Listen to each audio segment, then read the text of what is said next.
தேங்க்யூடா, that was beautiful. அம்மா இங்கே வாமா. இந்த படம் ஓடுனே ஒரு தான் காரணம். என் குழந்தை த்ரூ அவுட்டு என் மகளை பார்த்த மாதிரி இருக்கும். ரொம்ப கஷ்டப்பட்டேன் அந்த படம். ஐ திங்க் ஒரு டேரக்டருக்கு ஒரு அசிஸ்டண்ட்டு, நல்ல அசிஸ்டன்ட் கிடச்ச அந்த படம் ஓடிடும் ஆக்சுவலாக. அது மாதிரி பாண்டியராஜ் வந்து ரொம்ப என்னுடைய தகப்பனாராகவும் தன்னுடைய குருவாகவும் நேசிக்கிற இந்த குழந்தை அவ்வளோ வேலை செஞ்சா. அவளுக்காக அந்த படம் பெருசாக ஓடும். நான்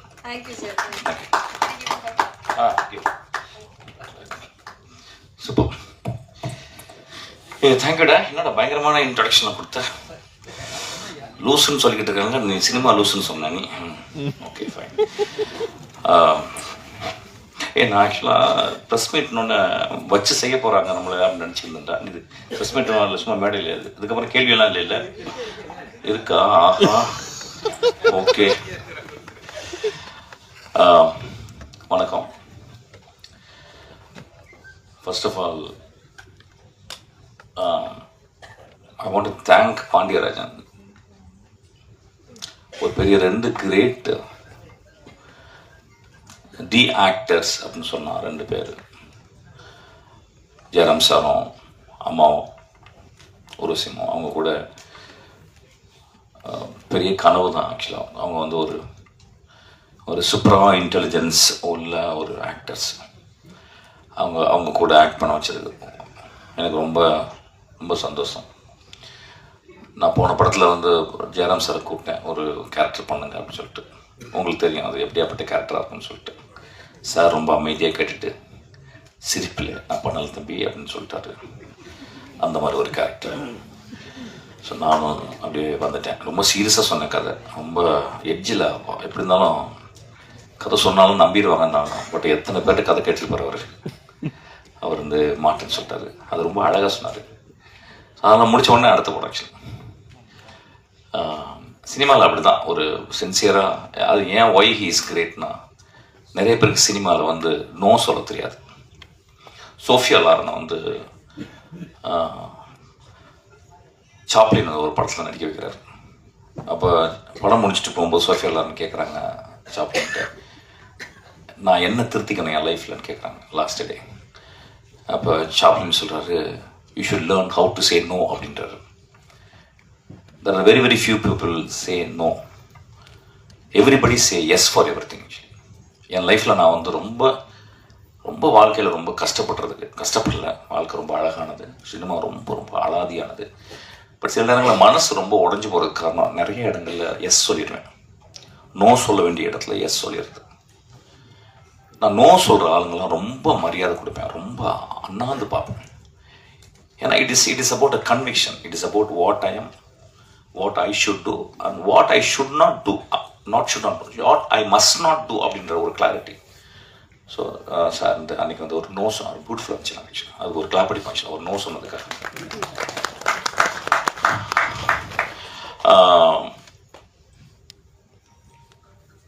ஒரு விஷயமா வந்து ஒரு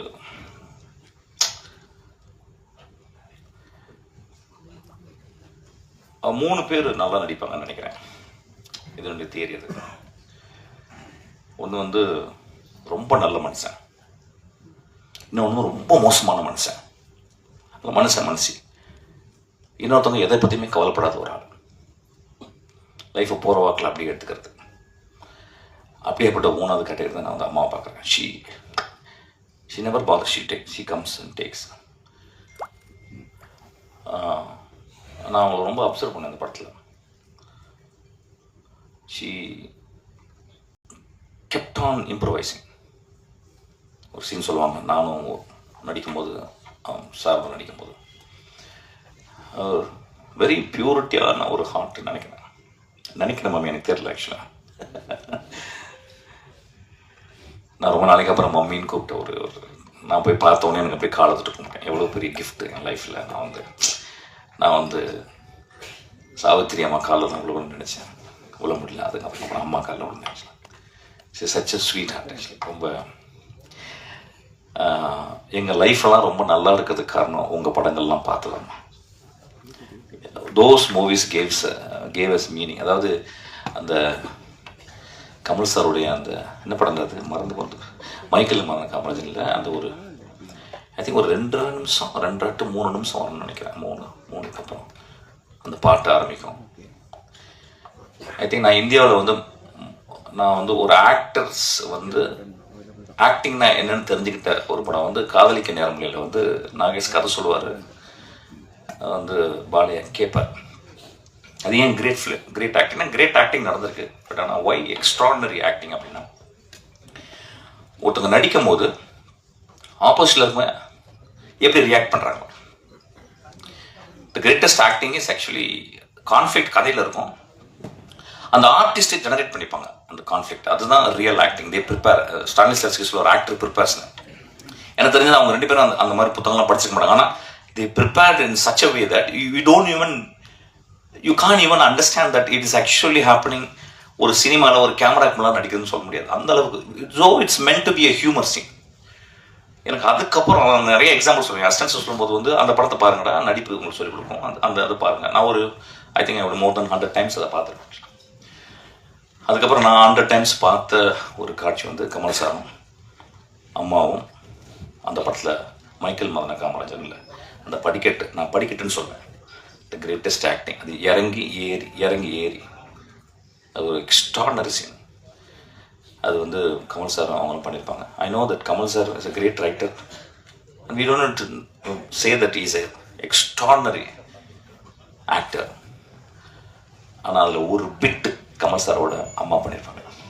அது ரொம்ப பெருமையாக சொல்கிறாங்க. ஆக்சுவலி ஒரு பிட்டு கமல் சார் அப்படி, அது கமல் சார் அதை ரசிப்பார் அப்படி.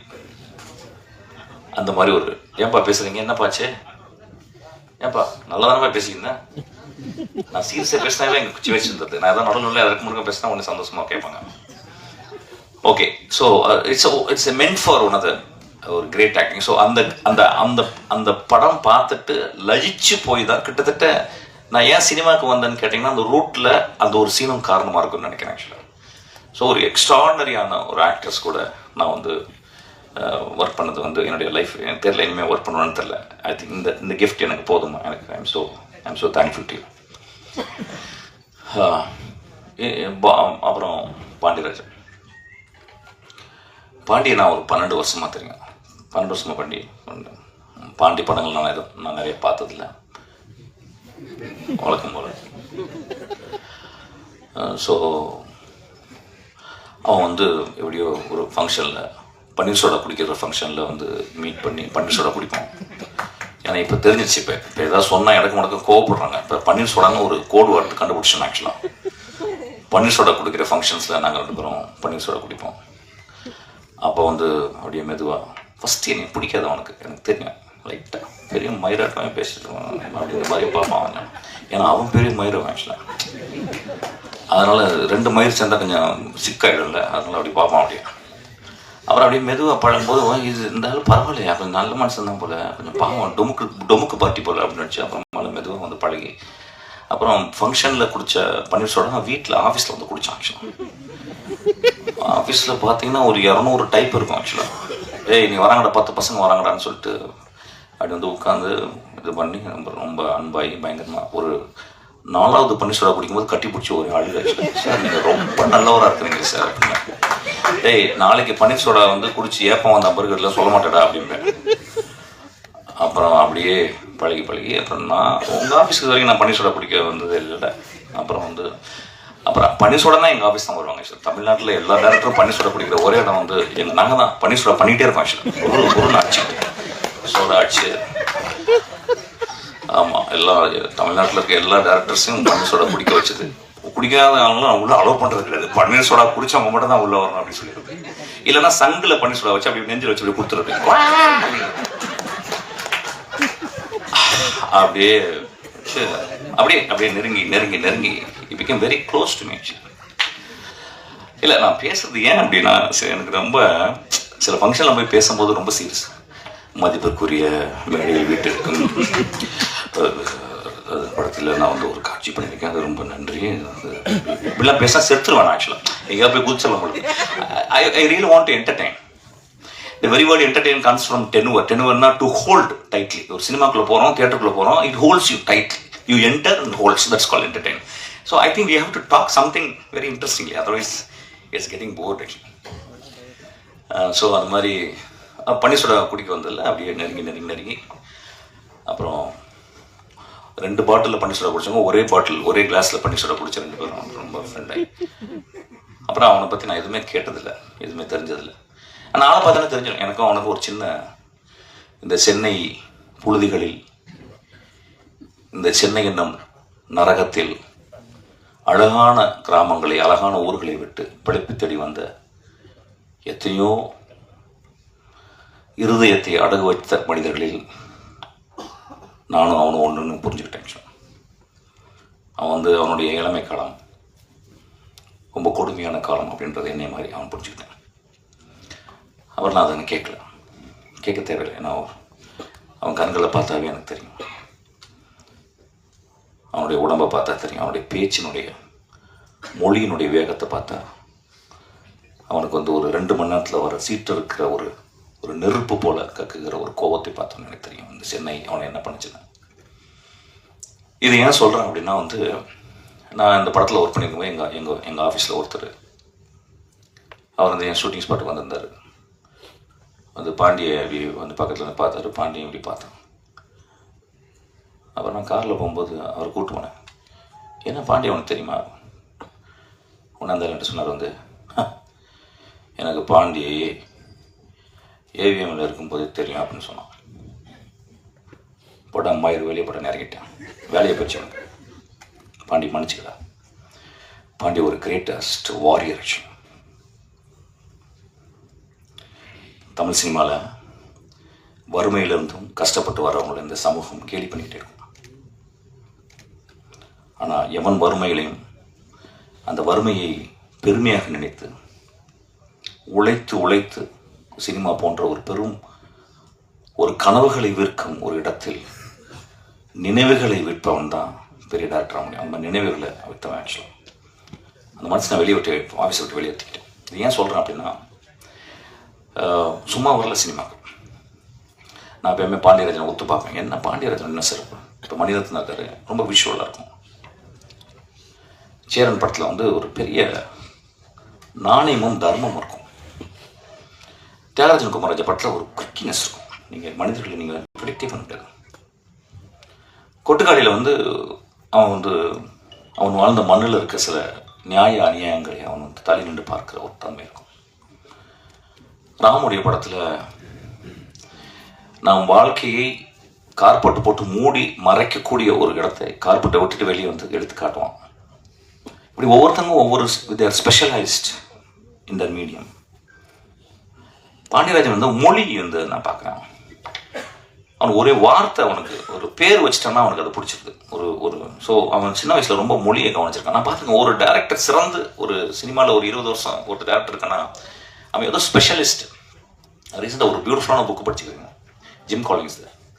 அதில் என்ன சொல்கிறாருன்னா, ஒரு மனிதன் எங்கே சிறப்பாக வரான்னா, தான் சின்ன வயசில் எதையோ புரிஞ்சுக்கிட்ட ஒரு விஷயம், தெரிஞ்சுக்கிட்ட ஒரு விஷயத்த, ஆச்சரியப்படுற விஷயத்த தன் இதயத்தில் போட்டு அப்படியே அதை அப்படியே அடகாத்து அது நுட்பத்தை, ஆழத்தை, அகலத்தை, உயரத்தை அளந்து சிந்திச்சு அதை பர்ஃபெக்ட் பண்ணும்போது he became an extraordinary artist. அது மாதிரி மொழியை, அதாவது பள்ளிக்கூடத்துக்கு எவ்வளோ நாள் போனான்னு தெரியல, எதனா படிச்சிருக்கான்னு தெரியல, ஆனால் ஒரு மொழியை, அந்த வட்டார வழக்கு மொழியை அவன் மனுஷங்களை மொழி மூலியமாக பார்க்குறான். டைரக்ட் பண்ணும்போது கூட சார் அந்த அந்த வார்த்தை இன்னும் இப்படி பேசலாம் சார் அப்படிமா. ஒரு எக்ஸ்ட்ரானரியான அவனுடைய படங்கள் அவன் எனக்கு இது இப்படி தான் எனக்கு ஒரு ப்ரொடியூசருக்கு காசு கொடுக்குறாரு, நான் ப்ரொடியூசர் நான் காசை திருப்பி கொடுக்கணும், அதுக்கப்புறம் ஒரு படம் பண்ணுறேன், அந்த படத்தை ஆடியன்ஸ் என்டர்டெயின்மெண்ட்டை என்கேஜ் பண்ணணும் அந்த 2 hours. அதுக்கப்புறம் எனக்கு அது it should give me proudness, it's also bloat my pocket. அதில் ரொம்ப தெளிவாக இருக்கான். அவனுடைய பயணம் அதில் அப்படியே போயிட்டு. ஸோ நான் பார்க்கும்போது ரொம்ப ஆச்சரியமாக இருக்கும். பண்ணி எனக்கு தெரிஞ்ச தமிழ் சினிமாவில் மோஸ்ட் கிளாரிட்டியோடு இயங்குகிற டேரக்டரில் அவன் 1-2 வந்துடுவான். ஆக்சுவலாக ரொம்ப கிளாரிட்டி, குழப்பமே கிடையாது. அவனுக்கு சினிமா ஷார்ட் வச்சா பிறகு எதை பண்ணக்கூடாதுன்னு சொல்லிடுவான், எது வேணான்னு சொல்லிடுவான். எது வேணும்னு சொல்லும்போது கன்ஃபியூஷன் இருக்கும்.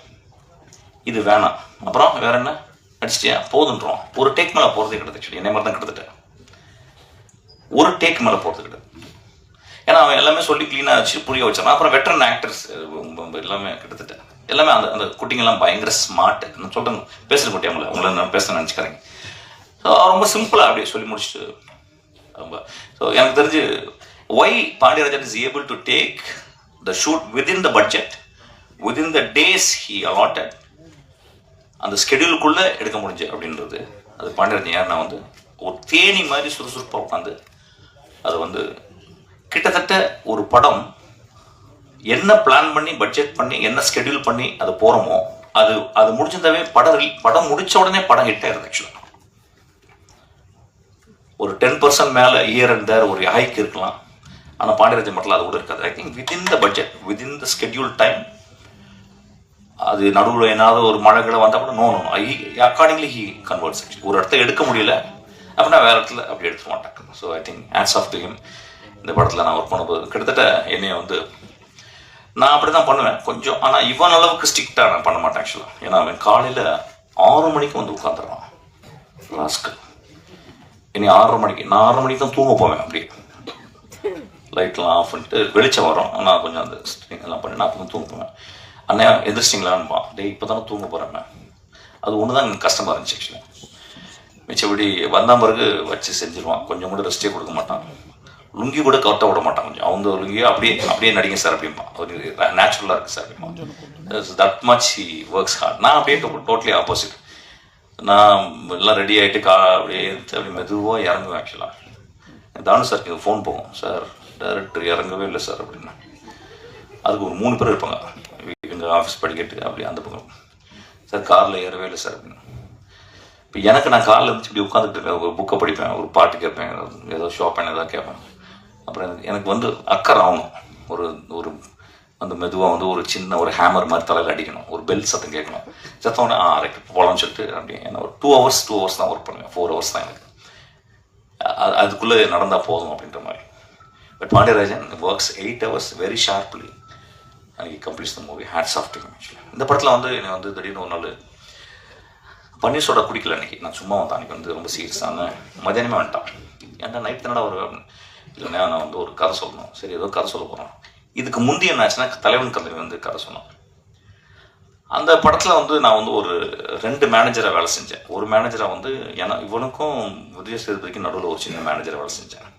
அது வந்து ஏதோ இவங்க 2 பேருக்கும் ஒரு சின்ன ரிஃப்ட் இருந்துச்சு போல. அப்படின்னு சொன்னாடி என்னடா சொல்கிற அப்படி, நீ நல்லவன் அவனும் நல்லவன், அது ரொம்ப தங்கமான பையன், என்னடா ஆச்சு அவனுக்கு? இல்லைன்னா ஏதோ ஒரு சின்ன இதுவாக இருக்குண்ணே, வாடா நீ வாடா அப்படின்னு சொல்லிட்டு என்னுடைய பர்த்டே. அது வந்து பெரிய சோடா குடிக்கிறேன் நான் ஆக்சுவலாக. அதை தமிழ்நாட்டில் இருக்க 1000 பேர் வந்து சோடா குடிப்பாங்க, பன்னீர் சோடா. அந்த இடத்துல வந்து இவங்க 2 பேரும் உட்கார வச்சு 2 பேருக்கும் பன்னீர் சோடா ஊற்றி கொடுத்து பேசின உடனே 2 பேரும் நண்பராகி கட்டி பிடிச்சி முத்தம் கொடுத்துருக்காங்க ஒரு 2-3 சோடாக்குள்ள. அப்புறமா அறிவிச்சிட்டாங்க படம். தலைவன் தலைவிட்டாங்க. சரி தலைவன் ஓகே, தலைவி யாரான்னு கேட்டேன். தலைவி வந்து ஒரு புது பொண்ணா, அழகான பொண்ணா சூஸ் பண்ணலாம் சார். டே கதை சொல்லிட்டு அந்த தலைவன் கண்டுபிடிச்சா ஒரு ஈக்குவலாக பண்ணேன். யார் நான் ஒரு திருக்கடை தலைவி இருக்கடா அப்படின்னு சொல்லிட்டு நித்தியம் நான் சொன்னேன். ஆனால் நல்லா இருக்குண்ணே அப்படின்னு சொல்லிட்டு அப்புறம் ப்ரொடியூசர்லாம் வந்து பார்த்தோன்னே அவள் ஃபோன் பண்ணி சொன்னேன். அப்படியே சார் கதை சொன்னோன்னே எங்கள் ஆஃபீஸ்லேருந்து கதை சொன்னான். அவள் கதை கேட்டு விழுந்து சிக்கிறேன். ரொம்ப ஃபேசினேட்டிங்கான ஒரு ஆள் பாண்டியராஜன். கதை சொல்லிட்டாங்கன்னா கதையை சொல்லி மயக்கிடுவான்.